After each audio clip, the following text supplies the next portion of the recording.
Welcome. In this video I'm going to be taking a look at this Mirabox USB 3.0 HD video capture card. So this was provided to me by the distributor, but they're not compensating me for this video and they're not reviewing it before I post it. If you find this video helpful and want to purchase one of these, I'll put a link to it in the description on Amazon, and if you use that link it helps me out a little bit and doesn't cost you anything extra. On the back it says 4K loop out input, supports 4K 60 Hz. So if I'm understanding this correctly, it supports 4K pass-through, so it records at 1080p, but if you put a 4K signal into it, it will pass it through to a view on your monitor or TV, and it will downscale it for recording. Has a 3.5mm input for the mic, and that's also 1/8 inch, same thing. 3.5mm earphone, USB 3.0 output, superior compatibility. Now I'm guessing this shows up as a webcam to your computer. Well, I guess we'll find that out, but when it says it has superior compatibility, that's what that makes me think, because this is compatible with Mac, PC, Windows, Linux, many different systems, so I'm guessing that's the standard it uses, is the webcam standard. And it says 1080p 60 Hz.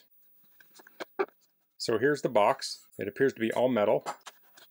Here are the cords it comes with. We have a USB 3 cord and we have a USB Type-C cord. So this says visit our download center for useful guides, and we have a QR code here. We also have a URL. So let's take a closer look at this. It says PD 3.0 quick charge, 4K in pass-through, YUV 4:4:4. It says capture USB 3.1, USB 3.0, HD video high speed, YUY2 or MJPEG streaming, Mirabox. So this supports two different video inputs, and there's a switch to switch between them. So you have HDMI and USB Type-C. So you can flip this little switch to go between the two. We have the microphone input here, headphone out. On the opposite side, we have the USB 3.0, 1080p. So that's what you connect to the computer. We have the HDMI out, so that's what you connect to your monitor. And then we have the PD 3.0 quick charge. So I'm going to check out the online instructions, and then I'll come back and we'll take a look at using this. Okay, so I have this hooked up now. So I was confused at first how to hook this up, but I looked on the product description page and there's a diagram. So this, where it says PD and it's a USB Type-C port, is where you plug in like your original Nintendo USB power adapter. So that's plugged in here. Next we have the USB cable, and this is plugged into my Mac. So this is how the streaming data is getting onto the Mac to be recorded. Here we have this HDMI cable, and this is going out to my monitor. So this is the monitor I'm actually viewing when I play the video game. On the other side we have a single cable going from the box to the Nintendo Switch. And then on my option here I have it clicked over towards that. So I could plug in another device here, say a PlayStation, Xbox, something else, and I could just switch this over and switch between the two devices. So typically to get the video out here you would have to have it hooked up to a dock. This is acting as the dock. So the power is going into the switch, the video is going out of the switch into this box, it's sending it out to your monitor here, it's encoding it and sending it out to your computer for recording.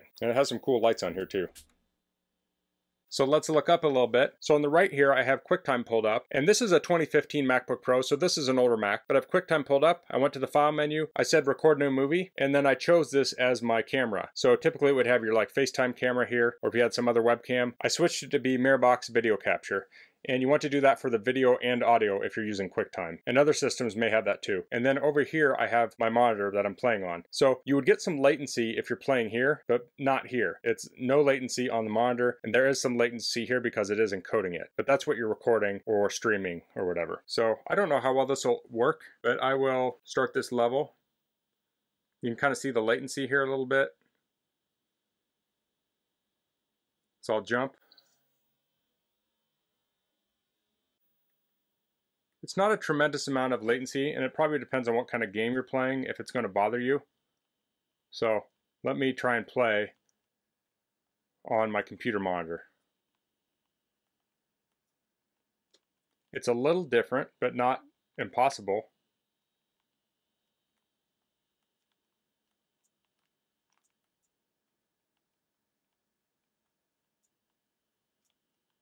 I think it's probably a little easier to play on the monitor itself. So now I'll record a sample with QuickTime and I'll insert into the video.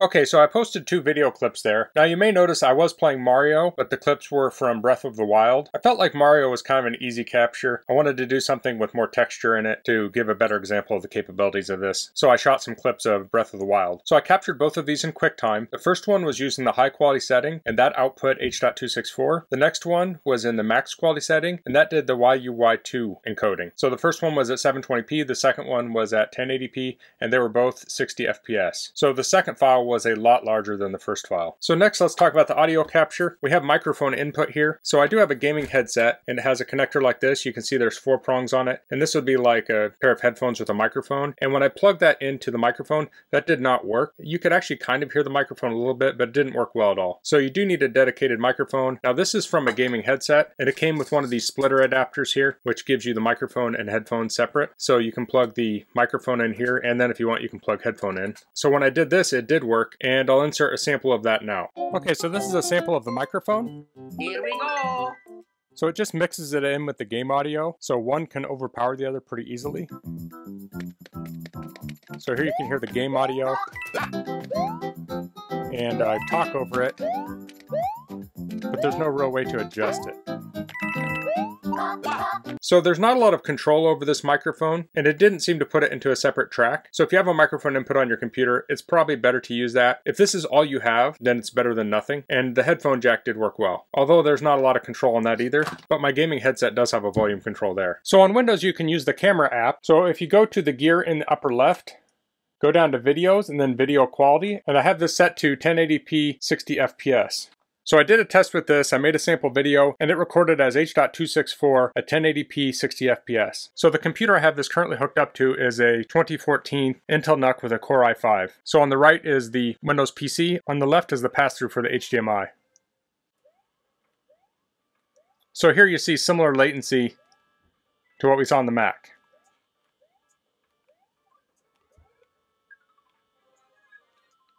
But as I said before, the whole point of this is it can pass through the video, so latency shouldn't be a big issue. So the camera app works well for recording, but if you want to stream, you can use software like OBS Studio. And if you're curious how this will work in OBS Studio, if you connect up a webcam to OBS Studio, this capture device will work in the same way. You have the same settings, the same configurations. It's just that instead of showing the webcam footage, you're showing the HDMI input you're putting into the device. So that's the Mirabox HD video capture card. So I've used some capture solutions that just send from your HDMI into the USB of your computer, and they're really small, they're really kind of slick, but the problem is if you're playing a video game, you can't really play the video game on your computer very well. So a great feature of this is that it passes through the video, so you can actually play it on a monitor but still record it. So I think that's a really nice feature. I think another nice feature of this is the integration with a device like the Switch, where it runs the video through the same cord it runs the power through, so it makes it a nice setup to plug in. So you can just plug this in and start recording, and then you can get your power from your power adapter. So I'm recording a Switch here, but you can record pretty much any device that will output HDMI. You could just plug it in here. So that could be an Xbox, PlayStation. You could plug a Mac or a PC in here to do screen capture. So it's a very versatile device. And since this looks like a webcam to a computer, this is incredibly compatible. So this would work for Mac, PC, Linux, Raspberry Pi, and there are probably other devices that would work with USB webcams that you could use this with. So if you're looking for a capture device that's easy to use, I think this is a great option. So that's all I'm going to cover in this video. If you have any questions, please leave them in the comments. If you liked this video, please click like. If you haven't subscribed to my channel, I'd appreciate it if you could do that. And thanks for watching. Until next time, goodbye.